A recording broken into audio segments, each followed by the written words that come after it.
अमरावती औरंगाबाद असेल, मुंबई असेल, त्यांना काय करायचं निवडणुकीत?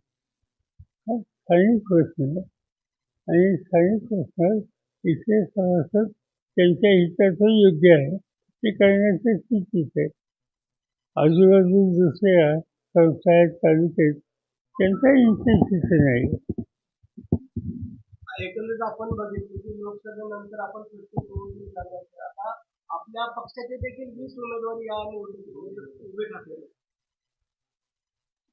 असं आहे की पक्ष चालवताना कार्यकर्त्यांची इच्छा आहे. आम्हाला इथल्या एकंदरीतचं वारकाईनं माहिती आहे. याच्यात आमची फार टोकाची भूमिका घ्यायची अजिबात इच्छा नव्हती, नाही यावेळी. पण एक विशिष्ट स्थिती झाली. सुरू लोकांना बरोबर घ्यायचा दृष्टिकोन ठेवला असता तर कदाचित ही वेळ आली नसती. पण ठीक आहे, झालं. पण हे दीर्घकालीन आम्ही समजत नाही. हा तात्पुरता या कारखान्याच्या 19,000 सभासदांच्या पुरता हा प्रश्न आहे आणि त्याचा निकाल 4 दिवसांनी लागून जाईल. पवारसाहेब एकेकाळचे आपले मित्र चंद्रराव तावरे यांनी काल जाहीर सभेमध्ये एक आरोप केलेला आहे की जी बारामती सीट काढायची होती त्यावेळेस आपण मुख्यमंत्री असताना मी त्यांना म्हटलं होतं की फक्त माळेगावचेच कार्यक्षेत्रातील आपण सभासद घेऊन त्यांची इन्व्हेस्टमेंट करू.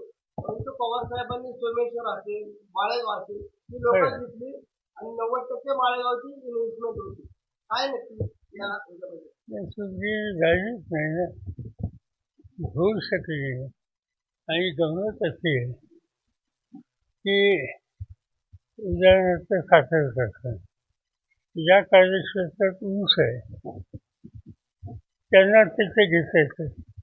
सूतगिरणी एकेकाळी बारामती हा कापसाचा भाग होता, आता कापूस इथं राहिला नाही आणि त्यावेळेस सूतगिरणी काढायची चर्चा त्यावेळी झाली. त्या सर्व तालुक्याला बरोबर घ्यावं असं लोकांची इच्छा होती.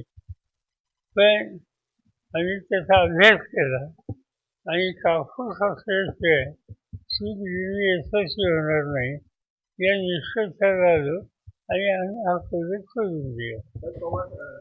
पवार काका पुतण्या यांच्यामध्ये पुन्हा राजकीय संघर्ष होणार असल्याचं आता स्पष्ट झालंय. मालेगाव कारखान्याच्या रणभूमीवर लढाई, पवार काका पुतण्यांमध्ये ही लढाई होणार आहे. विधानसभा निवडणुकीनंतर आता सर्वांचं लक्ष मालेगाव सहकारी साखर कारखाना निवडणुकीकडे लागलेलं आहे. मालेगाव पंचवार्षिक निवडणूक अजित पवार यांनी प्रतिष्ठेची केली असून पुढील 2 दिवस साखर कारखान्याच्या कार्यक्षेत्रात अजितदादांच्या जाहीर सभा होणार आहेत आणि अजित पवार यांच्या विरोधात भाजपचे माजी अध्यक्ष चंद्रराव तावरे आणि रंजन तावरे यांनी सहकार बचाव पॅनल तयार केलंय. तर शरद पवार गटाच्या वतीनं बळीराजा सहकार बचाव पॅनल उभा ठाकलेला आहे. या निवडणुकीत महत्त्वपूर्ण तिरंगी लढत होते. स्वतः उपमुख्यमंत्री अजित पवार यांनी ब वर्ग गटातून उमेदवारी अर्ज दाखल केलाय आणि त्यामुळे मालेगाव कारखान्याची निवडणूक तिरंगी लढत होणार आहे. सध्या या कारखान्यावर अजित पवार यांची सत्ता आहे. तसंच कारखान्याचा चेअरमॅन मीच होणार. जर 5 वर्ष भाव नाही दिला तर नावाचा अजित पवार नाही असंही पूर्वीच अजित पवार यांनी स्पष्ट केलंय. आणि या संदर्भात अधिक माहिती देत आहेत आमचे प्रतिनिधी जितेंद्र जाधव आपल्यासोबत जोडले गेलेले आहेत. जितेंद्र, माळेगावची लढाई आता तिरंगी झालेली आहे. काका पुतण्या आमने सामने आहेत, भाजप देखील आहे रिंगणात. कशा प्रकारे ही लढत असणार आहे, काय अपडेट? आपण बघितलं प्राजक्ता, एकंदरीत विधानसभेची निवडणूक झाल्यानंतर आता खरी लढत होती ती माळेगावच्या निवडणुकीकडे. कारण का या कारखान्याचे सभासद स्वतः शरद पवार आहेत, खासदार सुप्रिया सुळे आहेत आणि आज सध्या कारखान्यावर उपमुख्यमंत्री अजितदादा यांची सत्ता आहे. आपण बघितलं की यांच्यात प्रतिस्पर्धी असणारे भाजपचे चंद्रराव तावरे आणि रंजन तावरे यांच्याकडे गेल्या 5 वर्षापूर्वी हा कारखाना होता आणि या कारखान्याच्या माध्यमातून सभासदांना म्हणजे अग्रेसर भाव देण्यात आला. आता देखील अजित पवार गटाच्या वतीने 3636 रुपये भाव या कारखान्याच्या वतीने दिला गेला आहे.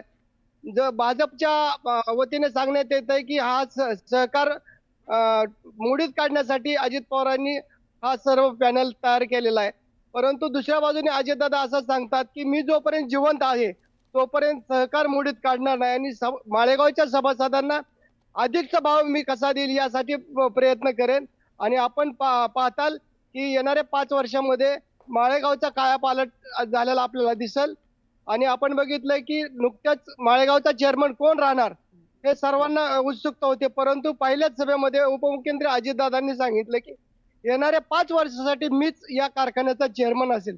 दुसऱ्या बाजूने भाजपच्या वतीने चंद्रराव तावरे आणि रंजन कुमार तावरे यांच्याकडून आरोप केला जातोय की ब वर्ग गटातून निवडणूक लढणारे अजितदादा हे कसं काय चेअरमन होऊ शकतात, असा देखील त्यांनी दावा दाखल केलेला आहे.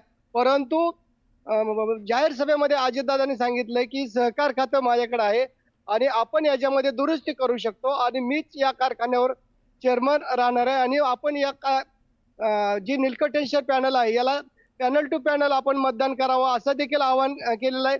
तर दुसऱ्या बाजूने आपण बघितलं की शरद पवार गटाच्या वतीने 20 कॅन्डिडेट या निवडणुकीसाठी उभे ठाकलेले आहेत. आणि आता ब वर्ग गटाची जागा जी अजित पवारांची ही शरद पवार गटाने सोडलेली आहे. तर दुसऱ्या बाजूने सहकार बचाव पॅनल जी रंजन तावरे आणि चंद्रराव तावरे आहे यांनी तयार केलेलं आहे. प्रत्येक तोडीस-तोड उमेदवार त्यांनी देखील दिलेले आहेत. प्रत्येक गटामध्ये गावागावामध्ये यांच्या घोंगडी बैठक जाहीर सभा देखील झालेल्या आहेत. आज देखील अजित पवार यांच्या 3 जाहीर सभा होणार आहेत. निश्चितच अतिशय चुरशीची अशी ही लढत खरं तर होणार आहे, तिरंगी अशी ही लढत आहे. जितेंद्र, अपडेट घेत राहू. तुर्तास धन्यवाद या सविस्तर माहितीसाठी. जगद्गुरू संत तुकाराम महाराजांचा पालखी प्रस्थान सोहळा सुरू झालेला आहे. यंदाचा हा 340वा पालखी सोहळा आहे. दुपारी 2 ते 3च्या दरम्यान प्रस्थान सोहळ्याला सुरुवात होईल. पहाटे 4:30 वाजल्यापासून मंदिरात विविध कार्यक्रम सुरू झालेले आहे. 4:30 वाजता शिळा मंदिरामध्ये अभिषेक झाला. त्यानंतर स्वयंभू विठ्ठल रुक्मिणी मंदिरात अभिषेक करण्यात आला. काकड आरती झाली. स्वयंभू विठ्ठल रुक्मिणीच्या विधिवत पूजेनंतर पालखी सोहळ्याचे जनक तसंच संत तुकाराम महाराजांचे तृतीय चिरंजीव तपोनिधी नारायण महाराज यांच्या पादुकांचा अभिषेक झाला. विधिवत पूजा अर्चना करण्यात आली. पालखी प्रस्थान सोहळा दुपारी 2 ते 3च्या दरम्यान मुख्य देऊळवाड्यातील भजनी मंडपातून सुरू होणार आहे. पालखी सोहळ्याकरता चांदीचा रथ, चांदीची पालखी सज्ज झालेली आहे. सोहळ्यामध्ये सहभागी होणाऱ्या 500 दिंड्या सुद्धा देहूमध्ये कालपर्यंत दाखल झालेल्या होत्या. यंदा संस्थाननं 3 बैलजोडी स्वतःच खरेदी केलेली आहे. त्यामुळे देऊळवाड्याला आकर्षक फुलांची सजावट करण्यात आली आहे आणि अत्यंत सुंदर असं दृश्य बघायला मिळत आहे.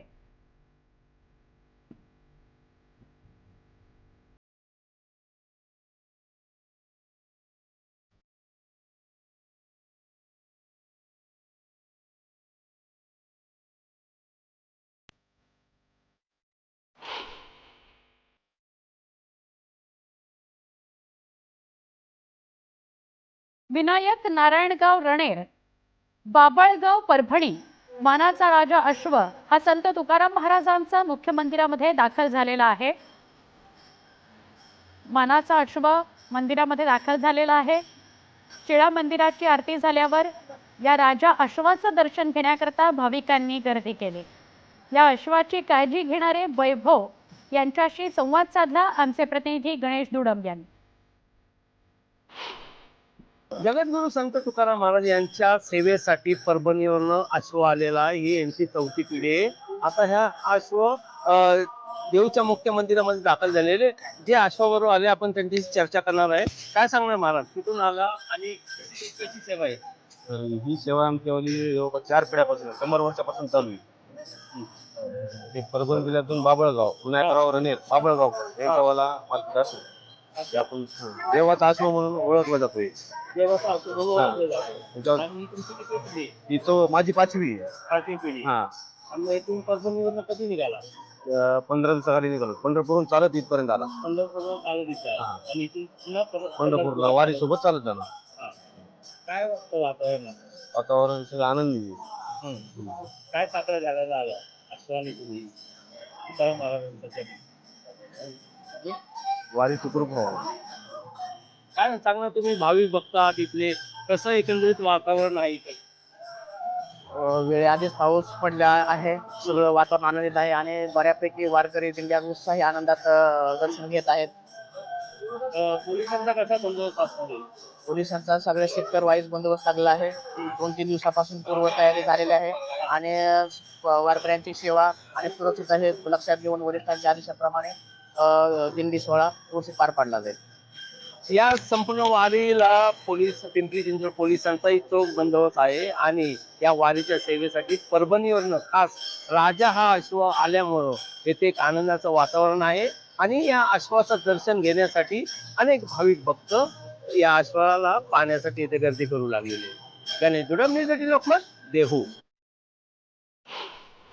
देवाला यायची खूप इच्छा होती पांडुरंगाला.